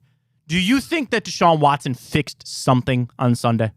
I think it'd be hard to say he didn't when you look at his numbers, but you're right. We don't know what. It could be a lot of things. I don't know. But at the end of the day, did he fix something? Yeah, I would say he did. Whether it's a pocket presence, accuracy, whatever. So the fact that he did that, all right, mission accomplished, and we can kind of move forward as well. So again, the Browns come in. They moved up. They jumped up all the way to 9 this week on ESPN's power rankings, jumping up from 16. Seattle is 10. Are the Seahawks good or bad? Okay. So they're another one of those teams where they just refuse to be bad. And whether you want to attribute that to Pete Carroll, whether you attribute it to Geno Smith reviving his career and coming out and just balling, and whether you attribute it to, DK Metcalf and Tyler Lockett. Tyler Lockett's been one of the most consistent receivers in the last 7 years of football. It's one of those things, a culture thing. They just refuse to be bad like the Steelers. So I don't know. I mean, a straight answer, yes, they're good. Steelers come in at 11. I don't know if they're good or bad. Packers are 12. Tampa Bay is 13. I think Tampa Bay is bad. Pittsburgh's 11? Yeah, they were 11. Wow. 11. Jumped up from 15. I don't know how much you take out of that Raiders game. I think the Raiders are really bad. I think Tampa is bad. They're 13. The Chargers got to win, so they go up from 17 to 14. Saints drop down to 15. Falcons are 16. The Cincinnati Bengals, 18. They just stay right there at 18. Their biggest issue on offense is early down success. Watching that game last night, I have no fear of the Bengals anymore. I don't. I really don't. And yes, Burrow is hurt. I see advantages you could take on their defense. I've never thought Trey Hendrickson was that good, to be honest with you, but to each their own. They lost some key pieces on that defense. I don't think they replaced them all that well. I think you watched a Rams team with a semi-washed-up Matt Stafford and no Cooper Kupp and no real run game to speak of take them down to the wire. I think the biggest issue with the Bengals right now, which is why I have no fear for them right now, they don't have it mentally. I think that Cincinnati team is mentally broken. And if you want to say it's because of the calf injury, sure. Do you want to know what I think the biggest thing is, Ryan? They're making it to be more than it is. And I'm not saying that Joe Burrow is not injured. Watch that game for 2 seconds last night, and you know that Joe Burrow is hurt, that he's not able to do the same thing. But it's now in their head. It is now in their head that he is hurt, and that I'm not saying it becomes an excuse, but when you go back to Jamar Chase saying, no, man, sit out, and now you sit there and go, man, well, maybe you really should have sat out. I think the mental hurdles are the things that are holding the Bengals back. And also, there's no relief to be coming, right? Yeah, they have a couple of cupcake games coming up, Titans and Cards. They should be able to get wins there. But there's not even something like Jamar Chase. They're not even getting Jamar Chase involved. Did you see how frustrated T. Higgins was in that game last night? They're not even throwing to Tyler Boyd anymore. Trying to get it to T. Higgins. They're broken. And I take joy in saying that. They're broken, man. And they can sit in the cellar as much as they want in the AFC North. I think Pittsburgh will be there joining them with the company. It is clear, there's no question about it, that the two best teams in the division are the Browns and the Ravens. That's it. Right now. I could be talked into the Bengals. I think it's going to take a lot of talking for me to believe in the Steelers. Yeah, I think Zach Taylor has one of the hottest seats in coaching right now. Especially if they don't make the playoffs, I think he's for sure cooked. I have. Because you know every coach that's on the hot seat, Brandon Staley out with the Chargers. I think Robert Saleh with the Jets. Certainly Zach Taylor down there with Cincinnati. Does Pete Carroll retire? I'm thinking of all the potential job openings, and I hope there's not one in here. But every single job, Jim Harbaugh's name is going to be attached to it. And I don't know why. It just reeks and stinks that the Jets are a place for him. I had somebody try to tell me that Cincinnati would be a good spot for him. And I don't buy that for a second. I really don't. But that's a team that, again, they're probably going to be looking for a head coach after the season with Zach Taylor. Like, yes, okay, they got to win. I know statistically they're still on. I'm talking about the team that I watched, the team that I saw in Cincinnati last night. They're not making the playoffs. There's no way they're making the playoffs. Absolutely not. Especially if Burrow's calf gets worse. Because let's keep that window open for a second. Yeah, it might get better. It might get a lot worse. I'm sure he woke up this morning not feeling great. I mean, he got rolled up a couple of times. He got hit a couple of times in that game. Let's just not assume that Burrow's calf is all of a sudden going to get better as the season goes on. It could get a lot worse. I think Cincinnati's in a lot of trouble. You're not in a lot of trouble because I got Time Hop for you. We'll do it when we return. Tell you everything that happened this day in history, some movies, some TV shows, some birthdays. We'll get to all that. Let's catch a quick break. We got Time Hop coming your way right after this. It's Fontana, Big Play. Check us out on YouTube, Facebook. We're on the social media as well at Twitter. The live stream of our show is always up at Matt Fontana Show. Drop a follow there. And, of course, we're on iHeart. Search Big Play. Time Hop comes your way next.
Oh, busy day coming into Time Hop. Welcome on back. I got a ton of movies and TV shows for you to guess on today, Ryan. 5.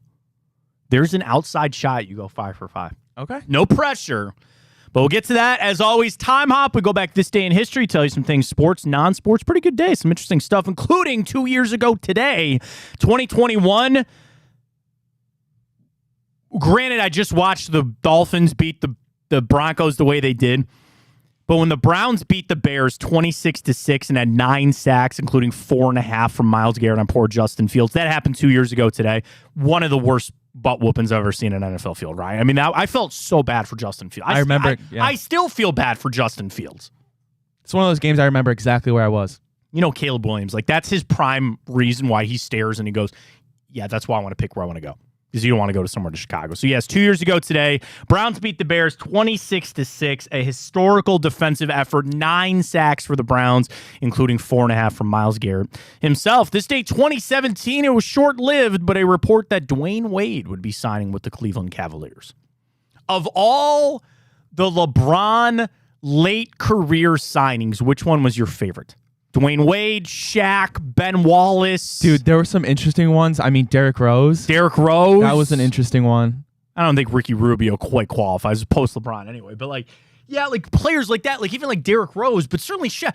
You would have never thought in a million years that that guy would suit up for the Cleveland Cavaliers. And he did. Mine is still Ben Wallace. Like that was one where I'd just go, that guy? Especially after all the years that we'd faced and gone against him. And I can't wait for basketball. we're right around the corner, man. We're right around the corner. Because the other one, are you a hockey fan? I'm not. Okay. So I'm a giant, people always ask, are you a hockey fan? I go, I'm a Blue Jackets fan, so I don't really follow the NHL, but I follow Columbus, which fouled their offseason. Good Lord. You know what happened with them? I don't know a lick of hockey. Real quick on the Blue Jackets. They had a good stretch probably about, 3-4 years ago where they were in the playoffs. And they had this coach named John Tortorella. He's a legendary coach, but he's an ass kicker. And they made the moves that they needed to. They had a goalie and Sergei Bobrovsky.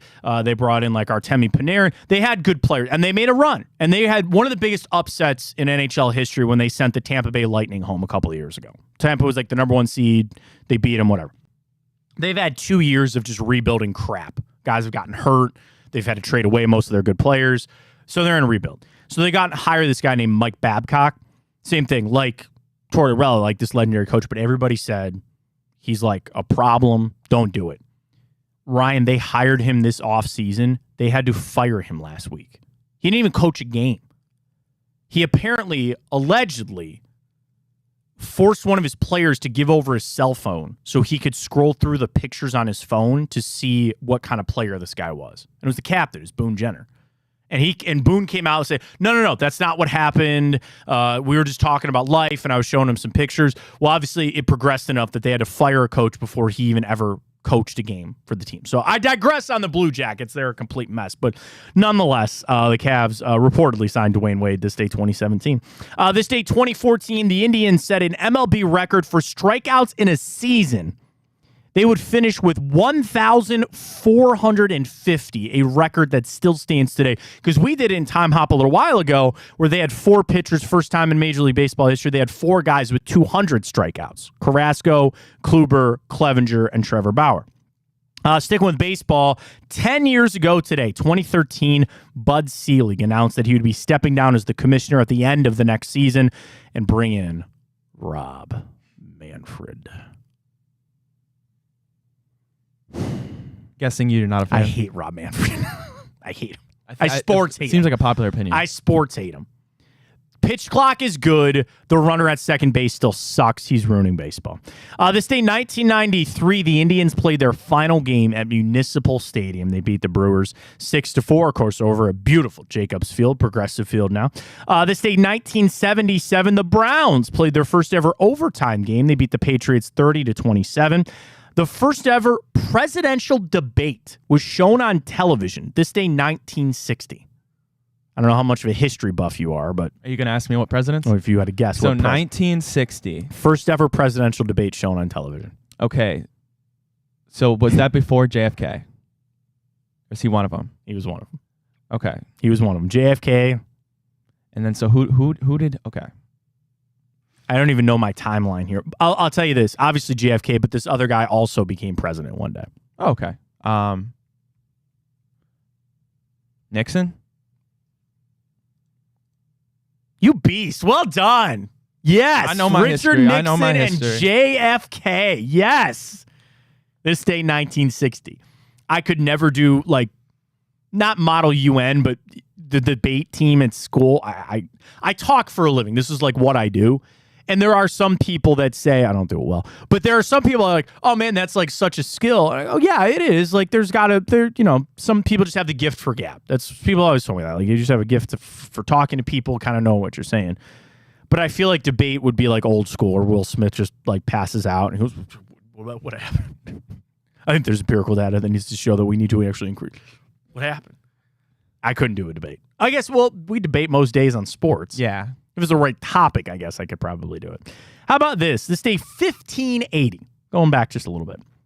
Sir Francis Drake returned to Plymouth Harbor, England, after completing the first circumnavigation of the world. So again, 1580. Takes off from England and goes, we'll see you later, and circumnavigates the world. It took 3 years. He left with 5 boats and 153 men. He only returned with 1 boat and 53 guys. So 100 people, 3 boats sank, and 1 left early. So again, 5 boats they left with, 153, 1 left early, 3 sank, and 100 guys died on this circumnavigation of the world. Well, I'm glad he survived. We might not have the Uncharted video game series. If not. Good pull. Where would we be today without it? It's not like he discovered, the new world or this or I mean, not that he did, but still, it's like, that guy would get the video game out of it. Amazing game. I can't say I played it. The closest of, not even of that era, but a little later, was Assassin's Creed. Yep. It was great. Yeah. 2007, I believe the first one came Great out. one. Very happy birthday goes out to, he's a Bengal, but we'll wish him happy birthday. TJ Hushmanzada celebrating a birthday today. In sports, it is rare that you have an unquestioned GOAT, greatest of all time. She is one of them. Serena Williams celebrating a birthday today. Former Browns linebacker DeQuell Jackson, Linda Hamilton, Terminator. You ever see the movie Dante's Peak? I have not. So it's a volcano movie. It's a natural disaster movie. I first watched it in science class because we were learning about volcanoes. We'll show you Pierce Brosnan and Linda Hamilton. Dante's Peak. Good pull there. I'm done with Terminator. Bro, did you see, speaking of being done, did you see they're going to bring back The Office? Yeah, I did see that. Why? So, why? So I haven't seen on Twitter yet. I don't know if anybody knows. When they say, reboot, are they going to bring back some of the characters we loved? I hope not. Or is it a complete... Yeah. Leave it alone. I agree. Leave it alone. We don't need more Parks and Rec. I mean, that's the problem is that now in today's day and age, there's no good original TV shows. Well, I shouldn't say that, but, it's legacy. Whatever you want. Parks and Rec or The Office, I think those are in the conversation for the best movie or best TV shows ever. I love them both. I'm more Parks and Rec than I am Office, but they're great. I don't need any more. And then author T.S. Eliot celebrating birthday today. All right, big day for you, Ryan, Let's here in the TVs and movie category. Heavy TVs, 4 TV shows and 1 movie. But we will start with the movie. This day, 2001. I believe that was the year Best Picture was Lord of the Rings, Return of the King. Good pull. It's not Lord of the Rings. This was not nominated for Best Picture. It is a horror movie. You wouldn't want to see this guy's van coming down the street. So I'm not a big horror movie buff. Is that the one with the boogeyman? I don't know. Boogeyman's relative. I mean, not Michael Myers, because I hear boogeyman, I think of that. Wouldn't want to see his van coming down. Van down the street. And there was a song that you would hear when he would be showing up. The name of the movie actually comes from a song as well. Is it Jeepers Creepers? It is! Oh, Jeepers Creepers! Yes! Good pull! Yes! The creepy van, the guy with the wings. Yes! The creeper. Wow. Jeepers Creepers. Yes! A young Justin Long, if you will. About that. Oh, yeah, like you Justin should. Long. Hell yeah. Not bad. Second one sucked. The second one, and I love horror movies, don't get me wrong. And the first one's good. Jeepers Creepers. That's where they came up with it. The van is creepy. He is creepy. The church is creepy. So many good things about that movie. The second one is bad. It's not great for out in the air. I think we have a delivery. Sir, is that for big play? You can just drop it. You can throw it inside the door there if you don't mind. Thank you. he's busy. He's got things to do. Yeah, for sure. I don't want anybody stealing our package here. So we have a package delivered. Can't wait to open it. Maybe we'll open it on the air. We'll see what it is. All right, Jeepers Creepers is up. This day 2001. Now we have 4. These are all television shows on the way out. Okay.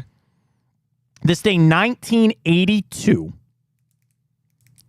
It's one of the coolest cars in TV history. One of the coolest cars in TV history. I'll give you another hint. The star of this show we just brought up the other day in Time Hop. Really? For another very famous TV show that he was on. Very famous car. I'd love to play. God, I wish I could play the theme for you. God, I wish I could play. 84, you said? 82. 82. I'm trying to draw back my memory to yesterday's Time Hop. I don't even think it was yesterday. I think we brought him up last week. If I gave you the name, I'd probably give it away. I might not get this one, Matt. Okay. David Hasselhoff is who I'm talking about. David Hasselhoff with a famous car. Knight Rider. Oh, Knight Rider. Watch the intro to Knight Rider. Okay. And it's just the car. You know who voiced Kit, the car? No. William Daniels. Okay. A little fun fact for you on the day. Yes, Knight Rider. This day, 1982. This day, 1969. One of the most famous television shows in history.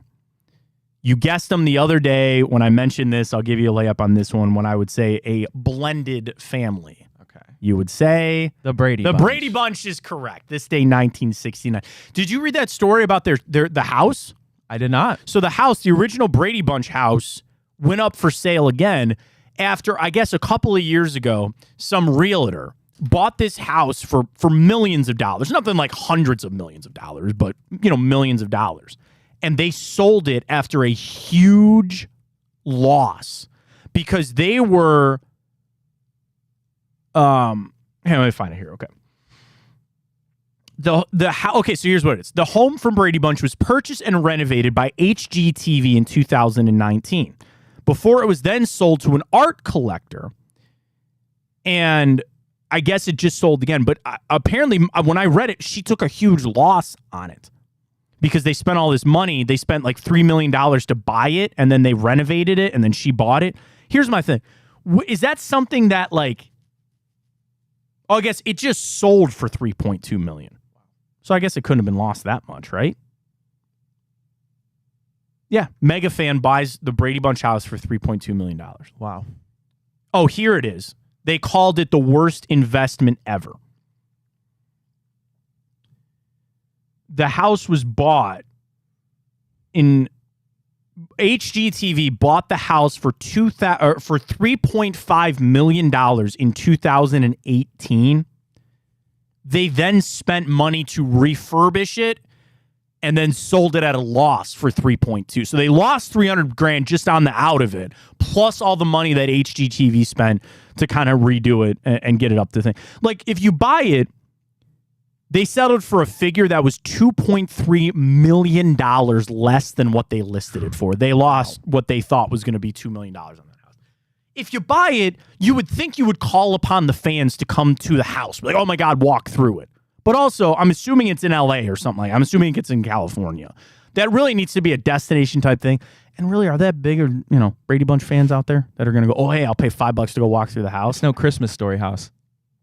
Well, so my wife and I went to LA. She is a millennial as I am, is a true millennial. She loves the show Friends, so she watched Friends. So when we went to LA, the closest you could get is you could go on a tour of Warner Brothers lot, and you can sit on the couch from Friends, like in the cafe. So she did that. That's easy. That's a couch, not a house. Like the Brady Bunch house.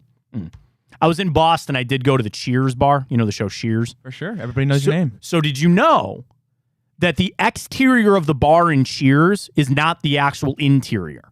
So if you go to Boston, you can go to the Cheers bar that the outside is it. You walk down the stairs. Inside, the bar is cramped. It's no bigger than our studio. Then you could go to a set that is built like Cheers on the inside. So there's actually 2 Cheers bars in Boston. I don't know how we got on that. Oh, Brady Bunch, the house sold for a lot less than they thought it was going to be. All right, Brady Bunch, this day, 1969. So I'll give you 2 for 3 so far. All right, this day, 1964. What I really want to do, again,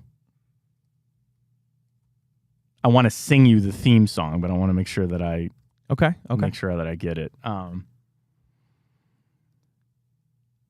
This is a tale.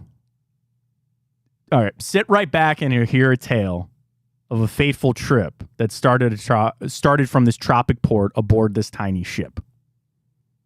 The mate was a mighty sailing man, the skipper brave and sure. 5 passengers set sail that day for a 3-hour tour.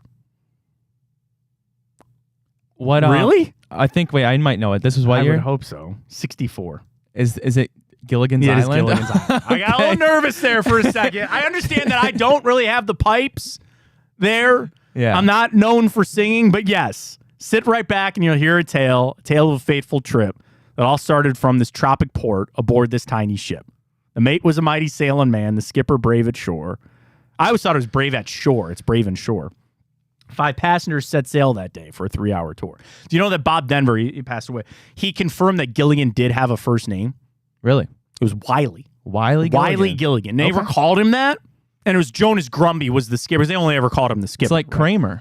Right. You find out that Cosmo Kramer. Gilligan had a first name in the original script, and it was Wiley. Bob Denver said that. All right. This can finish it out here for 4 of 5 if you can get it. Let's do it. This day, 1962. Again, another famous theme song. A guy was out hunting, missed his shot, and it changed his family's life forever. He was out hunting, took a shot, missed, and changed his family's life forever. Is it? Oh my gosh! What the heck is it called? Is it the Prairie one? No. Good guess though.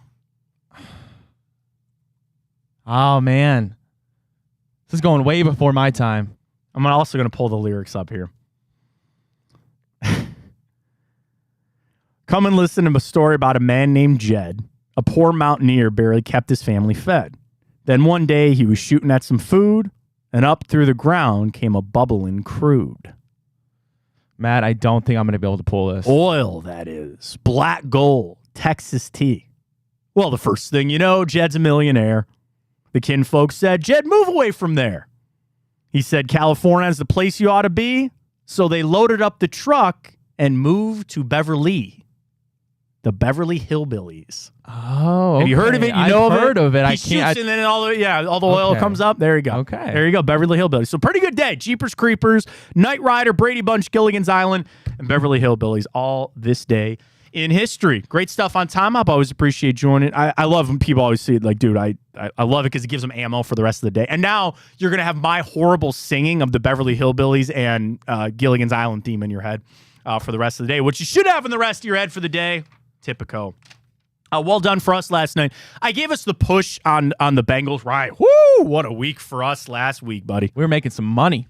We'll do our picks on Friday as we always do with Tipico. Now that the week is done, we did 12 games. We don't do the Browns, and we got a push on the Bengals, so I just took it out. I went 8-4. Ryan, an impressive 9-3 last week on our picks. Well done on that. With Tipico, get signed up today, folks. Use that code BIGPLAY150. You get the bonus bets. You deposit 50, get 150 in bonus credits, plus that $30 futures bet.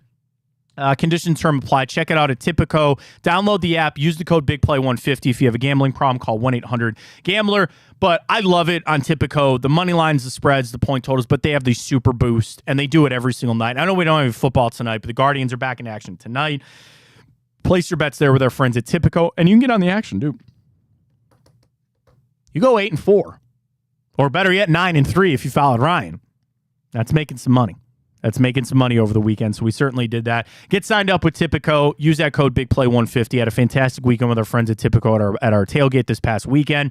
I love the bet. I love the betting app. I love the interface. It's all there. It's ready to go with our friends at Tipico. Can I get you just a quick boost for tonight? Again, Tipico, best boost in the world. I love it. I love the boosts. We're going to get our boost going. I got our boost too in late coming up. Got soccer boosts. Guardians tonight, Giolito. Either Josh Naylor or Cole Calhoun to hit home run tonight, plus 270. Playing the Reds, by the way, 6'10". Jonathan India is a pretty good player. 2 hits plus 310. Those are your boosts on there. Guardians are favored, by the way, slightly in this game. It's a pretty much call. Hunter Green on the hill for them. Guardians minus a run and a half is plus 175. Kind of like it. I don't know why. I don't know. Get that done. Big play. Code 150 there on Tipico. Great stuff for the show today. We'll be back tomorrow, 9 to 11, as we are every single day. Hear more from Kevin Stefanski tomorrow. Browns are getting back into their normal week and really start to turn our attention right to the Ravens. I think that was a nice win against the Titans. You put yourself in a good position. And I think with the bye week right around the corner, this is an opportunity for the Browns to say, let's finish this really strong. Let's finish this out really strong. And let's get to the bye. Dude, 3-1 is the best opportunity that you could have.